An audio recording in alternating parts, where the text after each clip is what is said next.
Hello everyone, आप सभी का स्वागत है आपके अपने YouTube channel AK electrical knowledge पर। तो फ्रेंड्स, आज आप देख सकते हैं आपके सामने है यूपीपीसीएल TG2 का प्रीवियस ईयर क्वेश्चन पेपर, जो कि 28/3/2021 का है। तो चलिए फ्रेंड्स, इसमें हम शुरू करते हैं। सिर्फ ट्रेड थ्योरी के प्रश्नों को देखेंगे और बाकी ये 50 जो क्वेश्चन है ये कंप्यूटर और अदर हैं, तो उनको हम बाद में देखेंगे। पहले आप एक काम करते हैं, सिर्फ ट्रेड थ्योरी के प्रश्न पर ध्यान देते हैं। तो फ्रेंड्स, आपके सामने प्रस्तुत है, ये पहला प्रश्न है। तो इसमें लिखा हुआ है, निम्न विकल्पों में से एनालॉग मल्टीमीटर की तुलना में डिजिटल मल्टीमीटर का एक लाभ क्या है। तो पहला ऑप्शन है आपका, डिजिटल मीटर कभी कभी अधिक गर्म हो सकता है। दूसरा है, एनालॉग मल्टीमीटर की तुलना से अधिक सटीक पाठ्यांक रीडिंग देता है। तीसरा है, एनालॉग मल्टी टूल की तुलना में अधिक महंगा है। और चौथा ऑप्शन आपका है, डिजिटल डिस्प्ले के चलते डिजिटल विकल्प का बैटरी जीवन कम हो सकता है। तो इसमें दूसरा ऑप्शन आपका सही है, एनालॉग मल्टीमीटर की तुलना में अधिक सटीक पाठ्यांक रीडिंग देता है।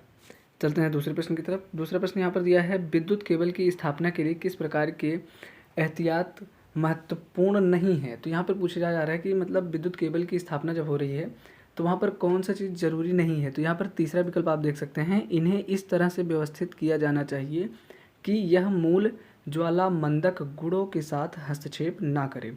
तो ये कोई ज़रूरी नहीं है ऐसा। तीसरा प्रश्न की तरफ चलते हैं। यहाँ पर लिखा हुआ है, केबल के परावैद्युत यानी कि डाई इलेक्ट्रिक में प्रतिबल की समकारी प्रक्रिया को कहा जाता है।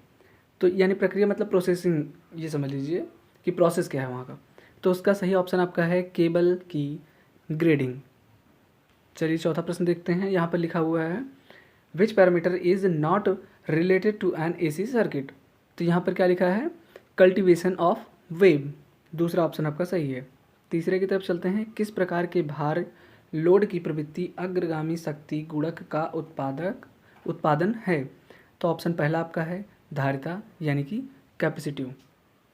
अगले प्रश्न की तरफ चलते हैं। यहाँ पर दिया हुआ है, यदि लाइन वोल्टता 252 वोल्ट और लाइन धारा 6 एम्पियर है तो त्रिकोण योजित यानी डेल्टा कनेक्शन 3 कला फेज प्रणाली में कम कला वोल्टता क्या होगी।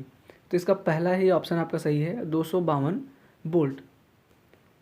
सातवें प्रश्न की तरफ चलते हैं, VIR का पूर्ण रूप क्या होता है। तो इसका सही ऑप्शन आपका दूसरा है, वेल्कनाइज्ड इंडियन रबड़। प्रश्न नंबर 8 की तरफ चलते हैं, एक स्वीकार्य सीमा के भीतर परिणाम पाने के लिए ऊर्जा मापी लगाकर त्रुटियों को दूर करने की प्रक्रिया को कहा जाता है। तो इसका आपका आंसर है चौथा, ऊर्जा मापी का अंशांकन। चौथा ऑप्शन आपका सही हो जाएगा, ऊर्जा मापी का अंशांकन। प्रश्न नंबर 8 की तरफ 9 देखते हैं।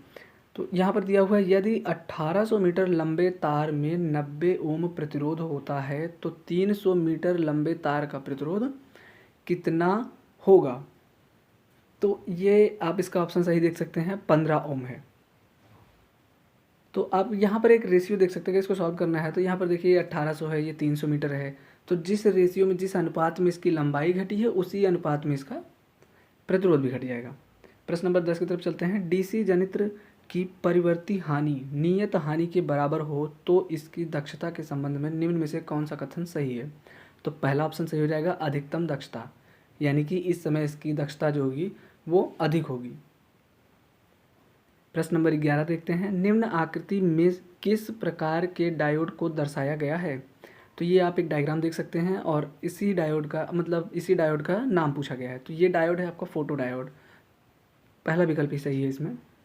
प्रश्न नंबर 12 की तरफ चलते हैं। यहाँ पर दिया है, DC जनरेटर के स्लिप रिंग से बने होते हैं, यानी DC जनरेटर का जो स्लिप रिंग है वो किससे बना होता है, ये पूछा गया है। तो इसका चौथा ऑप्शन सही हो जाएगा, कर्षित कठोर तांबा यानी हार्ड ड्रोन कॉपर।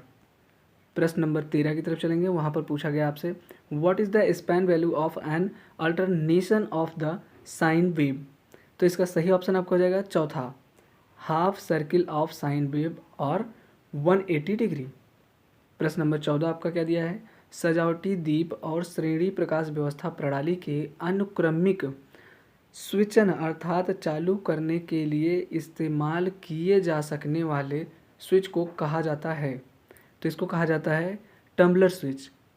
दूसरा ऑप्शन सही है, फिर से सुनिए, टम्बलर स्विच। प्रश्न नंबर 15 की तरफ चलते हैं। यहाँ पर बोला गया है semi direct lighting shaded system में वस्तु पर कितना प्रकाश आता है। तो इसमें जो है चौथा ऑप्शन आपका सही होगा, 60 से 90%।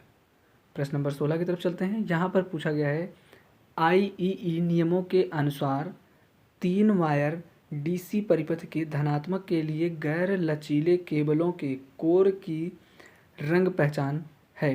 तो यहाँ पर क्या होगा, ऑप्शन 1 सही हो जाएगा, रेड यानी लाल। प्रश्न नंबर 17, शुद्ध प्रतिरोधक परिपथ में शक्ति के बराबर होता है, यानी किसके बराबर होता है ये पूछा गया है।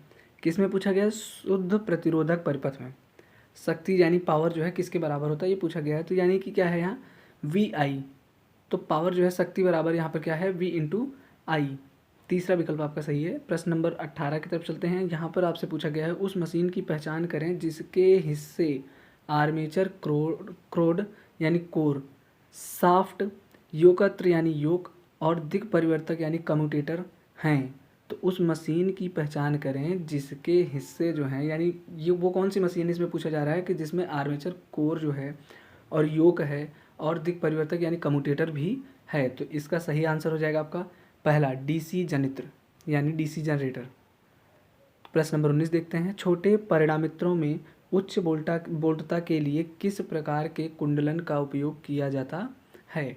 तो पहला ऑप्शन सही होगा, पथांतरक कुंडलन। प्रश्न नंबर 20 देखते हैं। द टर्निंग और twisting movement of a force about an axis is called. तो इसको क्या कहते हैं, टॉर्क बोलते हैं, यानी कि पहला ऑप्शन सही है आपका, टॉर्क। तो फ्रेंड्स यहाँ पर देखते हैं क्वेश्चन नंबर 21, प्रदत्त आकृति में किस प्रकार की तार व्यवस्थापन यानी वायरिंग प्रणाली को दर्शाया गया है। तो यहाँ पर आप एक वायरिंग का डायग्राम देख सकते हैं और इसी के बारे में पूछा गया है कि ये कौन सी प्रणाली है। हालांकि इसमें इसको देखिएगा कि इसमें ये वायरिंग का जो है कुछ हिस्सा नीचे की तरफ दिया हुआ है, यानी कि स्विच 1 स्विच 2 नीचे दिया हुआ है और यहाँ पर 2 लैंप लगे हैं, आप देख सकते हैं ये दोनों यहाँ पर लैंप लगे हुए हैं। बाकी यहाँ से फेस और न्यूट्रल आपको मिल रहा है। तो चलिए इसका आंसर आप देख सकते हैं, यहाँ पे थर्ड दिया है ज्वाइंट बॉक्स तार स्थापन प्रणाली, विकल्प तीसरा सही है। प्रश्न नंबर 22 देखते हैं। Which of the following is not an effect of single facing in a 3 phase induction motor. तो यहाँ विकल्प आपका दूसरा सही हो जाएगा, motor will continue run from running position, यानी मोटर वैसे ही चलता रहेगा जैसे चल रहा था, यानी रनिंग पोजीशन में रहेगा। तो क्वेश्चन नंबर 23 देख लेते हैं। उस परिपथ की शक्ति गुणांक की प्रकृति क्या है जिसकी वोल्टता और धारा तरंग रूप को नीचे आरेख में दर्शाया गया है। यहाँ पर आप एक देख सकते हैं वोल्ट, और दूसरी जो है दूसरी वेव जो येलो वाली है वो धारा के लिए दिखाई गई है। अब इसमें पूछा गया है कि शक्ति गुणांक की प्रकृति क्या है, तो आप इसमें देख सकते हैं पश्चगामी है। ठीक, इसका सही विकल्प जो है तीसरा है। प्रश्न नंबर 24 की तरफ चलते हैं। बैकेलाइट एक है, तो बैकेलाइट के बारे में पूछा गया, बैकेलाइट क्या है, तो वो है विद्युत रोधक। जैसे आप जानते हैं बल्ब के होल्डर वगैरह जो होते हैं ये सब बैकेलाइट के ही बनाए जाते हैं। क्यों, क्योंकि उसमें करंट वगैरह ना आ पाए।